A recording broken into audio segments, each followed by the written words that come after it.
Morning. I got a top hat. I love this. It's awesome. And the gloves. The outfit is now complete. This will be Dapper Tekking reviewing Black Butler. Go to the intro.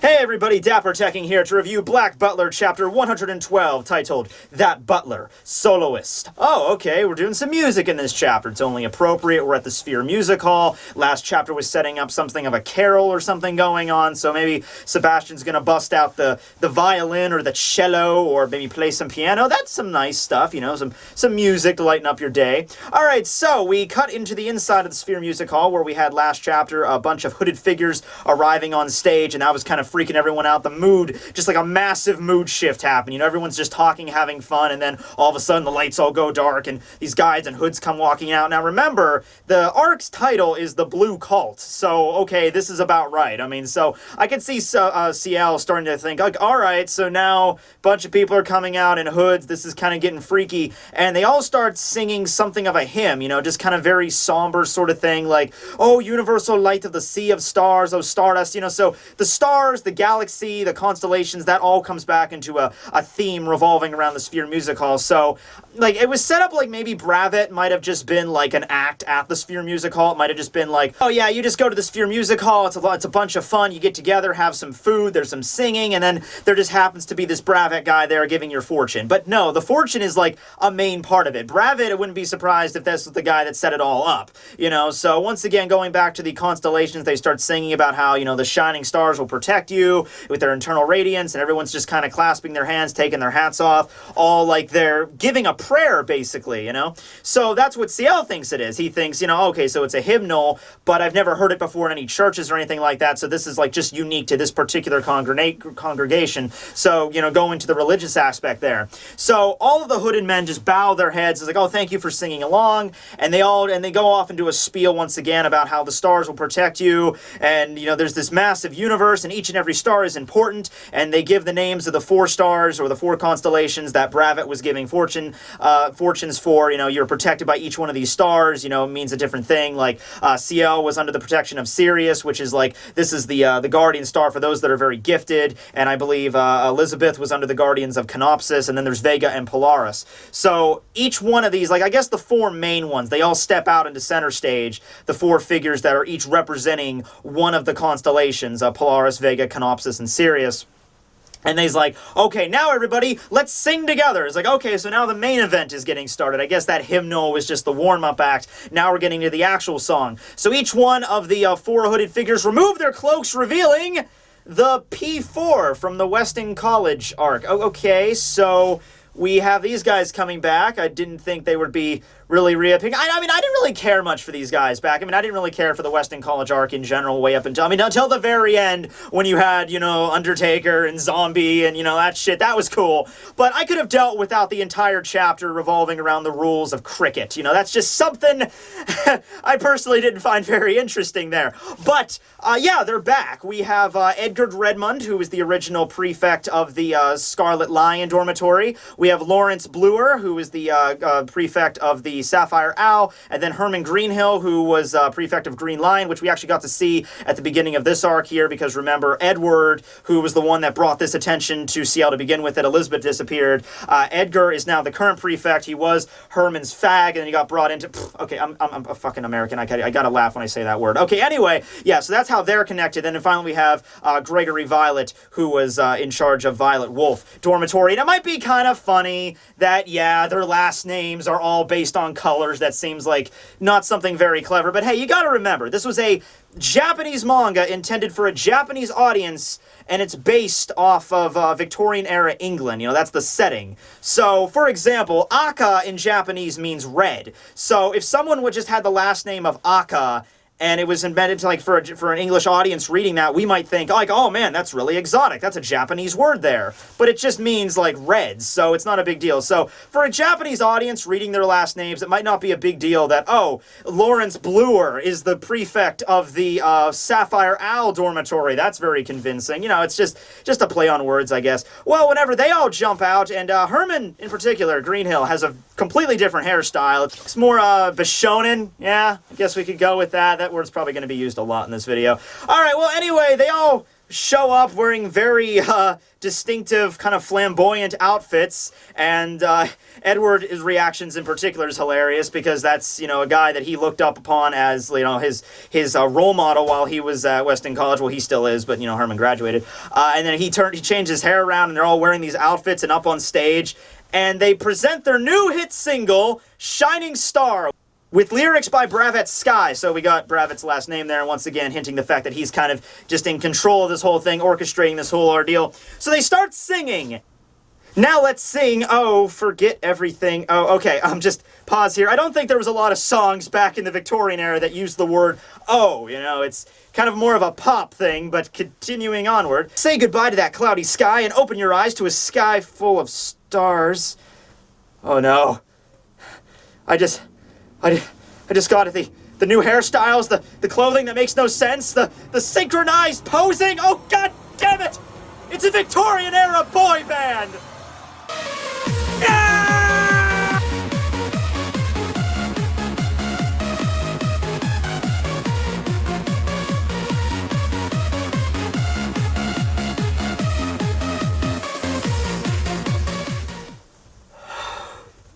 Okay. So they all dance around, do the posing, and they all announce their names, and the crowd goes crazy, like, you know, they're freaking Jonas Brothers or some shit. Is that a topical reference? Probably not. Jonas Brothers, in case you don't remember, that was the boy band that was, like, really popular back when I was in high school, way back in, like, 2009.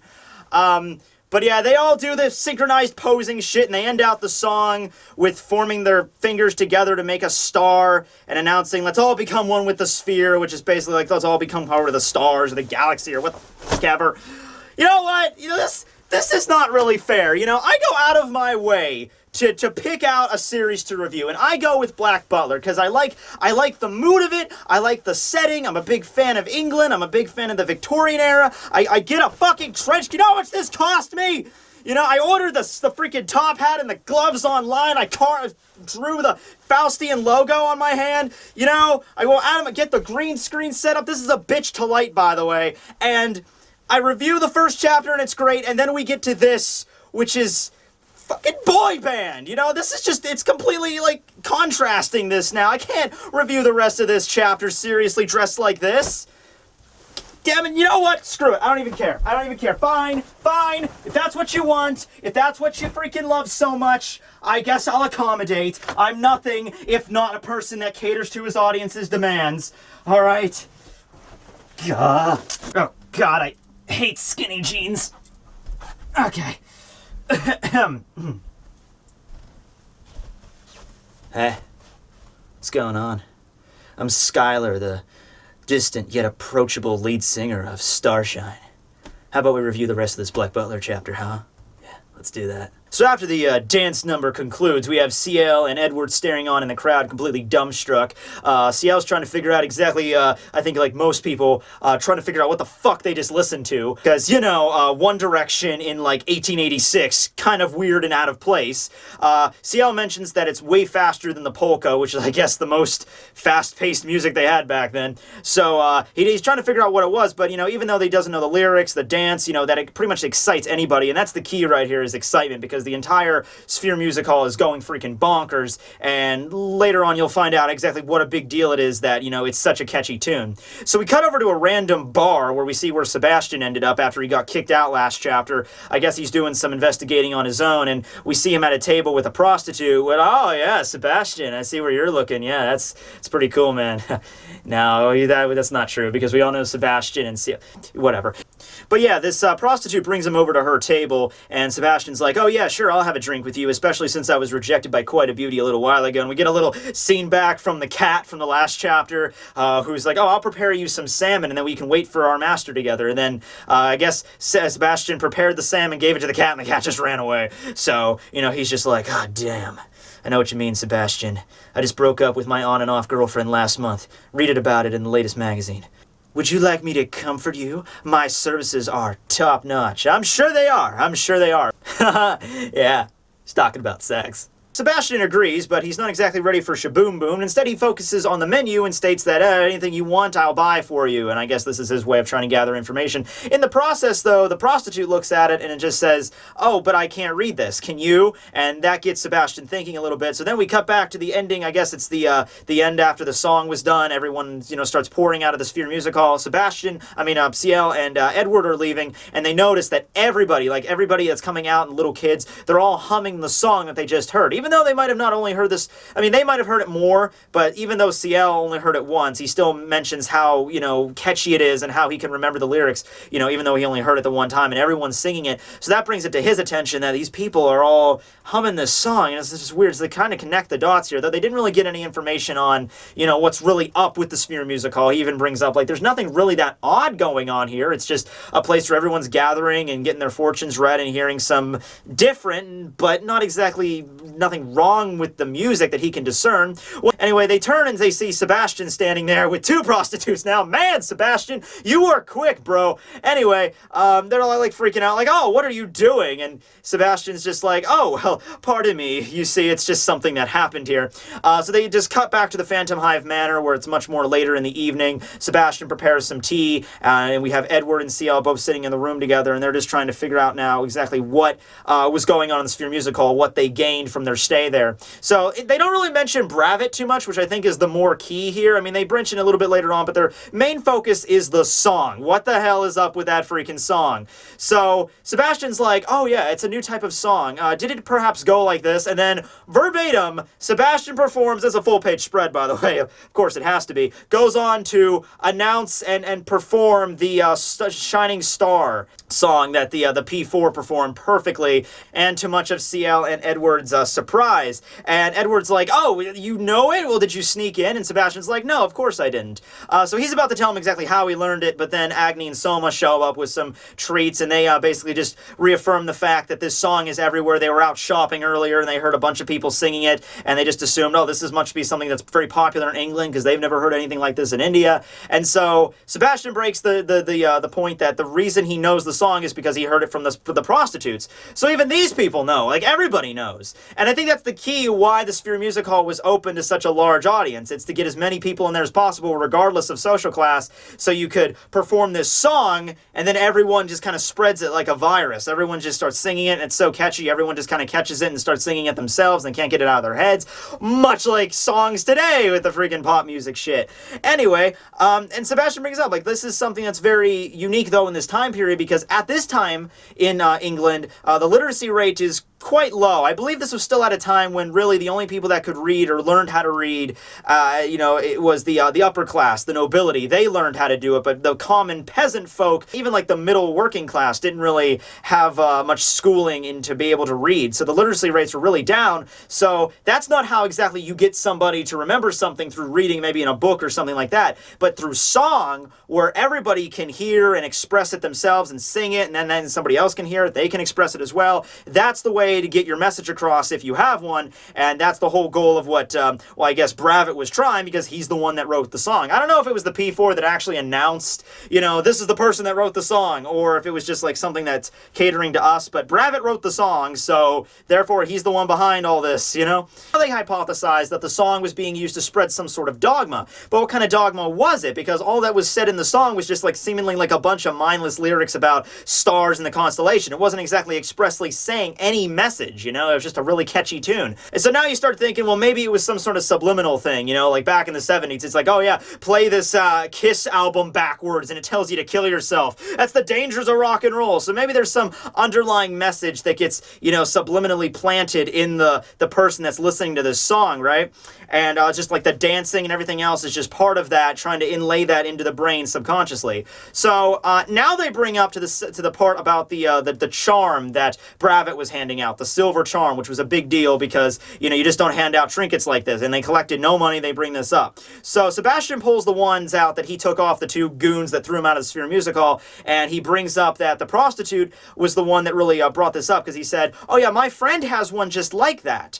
And, you know, she keeps going on about how they're hard-pressed for money and everything, you know, they're just prostitutes. And Sebastian's like, well, if your friend has this trinket and it's silver, why don't you just sell it and then you can have money, you know, for food and stuff. And the prostitute was like, I'm sorry, I keep calling her just prostitute like A and B, but they don't have names, so what do you want? Escorts, maybe, I don't know, but it's fucking like the 1800s, okay? I'm pretty sure when Jack the Ripper was doing his shit, no, not that Jack the Ripper, when the real Jack the Ripper was doing his shit, I'm pretty sure it said in the newspaper, prostitutes killed, you know, probably went that route with it, so that's what I'm going here.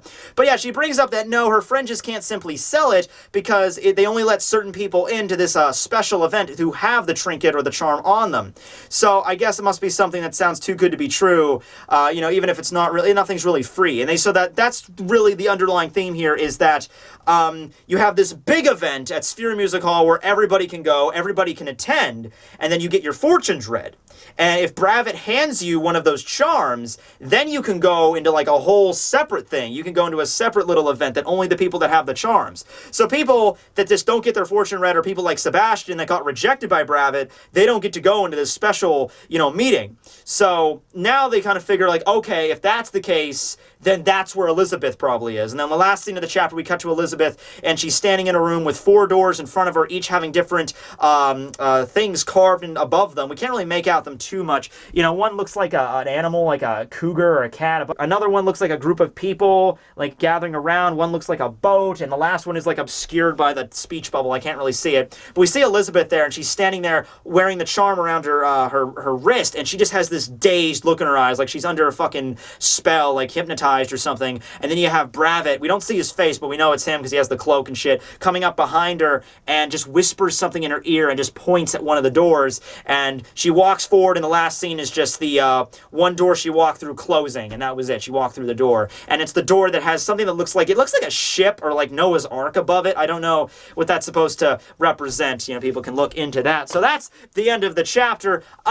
You know, I think it's suffice to say that was the last thing I was expecting. You know, when you see last chapter, a bunch of hooded people coming out, like, okay, this is like a cult. They're going to start, you know, like locking all the doors. He's like, break out the Jesus juice or some shit. He's like, oh, no. But no, like, it's like boy bands in the 70s. This is not the first time in Black Butler we've jumped the gun in terms of timeline, you know, showing stuff that clearly did not exist during the Victorian era. You know, just last arc we had with the Green Witch. We had the scene where in Germany they had like computer monitors and radar equipment and fucking Panzer tanks.